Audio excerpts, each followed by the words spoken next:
Okay, so in this quick video, I want to go ahead and show you how you can find what's taking up storage space on your Windows 10 computer.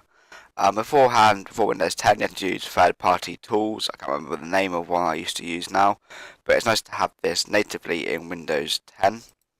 So first of all, head over to the Start menu and type in Settings.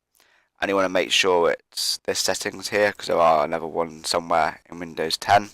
So you'll be prompted with this screen here. And if you type storage in the box here, then you can see the two drives I have, my solid state drive, which I use to store Windows and apps, and my main drive here, which I tend to store most of my files. So I'll go ahead and click on that. It'll go ahead and tell me that I've got most of my stuff being taken up by apps and games. Go ahead and click on it. I can see what's taking up the most space. Obviously, Steam will be quite high, as well as all these other apps here.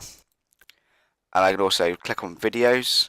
I can go through the drive and see where it's taking up the most space wise, video wise. And if I click here, I can then go through and find them on my computer and delete them if I wish to, or back them up to my NAS or my external hard drive to get them off the hard drive space here, or to the iTech Monster Cloud. Actually, it will be releasing soon.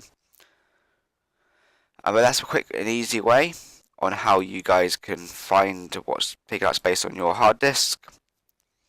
It's a great way to optimize your drive, and very, very nice way to see what's taking up space. And I have to say, I do quite like how this operates in Windows 10. If you found this video useful, until next time.